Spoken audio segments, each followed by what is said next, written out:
आज false case के मामले में माननीय सुप्रीम कोर्ट में सुनवाई हुई है।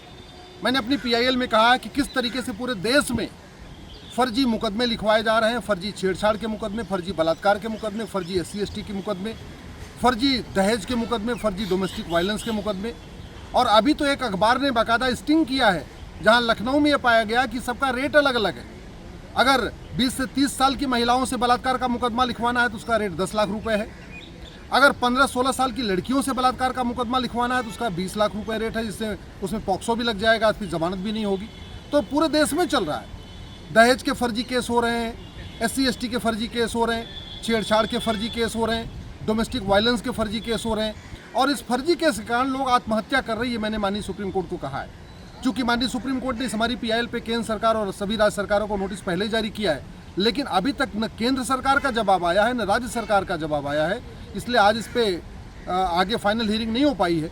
हमने यही आग्रह किया है कि इस मामले को देखना बहुत ज़रूरी है। निर्दोष लोग आत्महत्या कर रहे, लोग परेशान हैं। खासतौर पे जब बलात्कार का मुकदमा लग जाता है तो पूरी उनकी प्रतिष्ठा खत्म हो जाती है और इससे सब परेशान हैं। ये फर्जी केस से नेता भी डरे हुए हैं, फर्जी केस से अभिनेता भी डरे हुए हैं, फर्जी केस से बिजनेसमैन भी डरे हुए हैं और सबसे ज़्यादा फर्जी केस से संत महात्मा डरे हुए हैं, कथावाचक डरे हुए हैं, क्योंकि उनके मठ में, उनके आश्रम में प्रतिदिन सैकड़ों लोग आते रहते हैं। उनको इस बात का डर है कि कौन आदमी आएगा, आशीर्वाद लेने के बहाने आए और बाद में फ़ोटो खिंचवाए और बाद में जाके वहाँ पे फर्जी बलात्कार का मुकदमा लिखवा दे। और सबसे चौंकाने वाला ये है जो लखनऊ में केस आया कि किस तरीके से शादीशुदा महिलाएं अपने पति के साथ संबंध बनाती हैं, उसके बाद बलात्कार का केस लिखवाती हैं और फिर मेडिकल में कंफर्म हो जाता है कि हाँ बलात्कार हुआ है।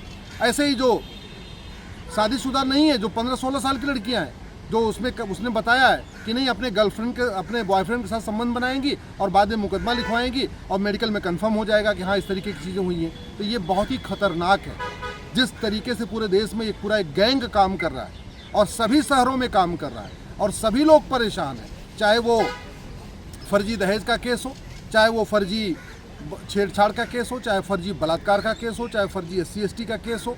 इससे हर राज्य में इसका दुरुपयोग हो रहा है, हर वर्ग के खिलाफ इसका दुरुपयोग हो रहा है। इससे जो व्यापारी वर्ग है वो भी परेशान है, जो नौकरशाह हैं, अधिकारी हैं, वो भी परेशान हैं, नेता भी इससे डरे हुए हैं।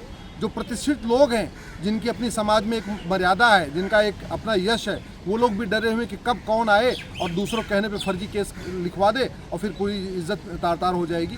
तो माननीय सुप्रीम कोर्ट ने कहा कि इसमें बहुत जल्दी सुनवाई करेंगे। अभी चूँकि जवाब आया नहीं है, न केंद्र का जवाब आया, न किसी राज्य का जवाब आया, इसलिए आज इसके ऊपर फाइनल हियरिंग नहीं हो पाई।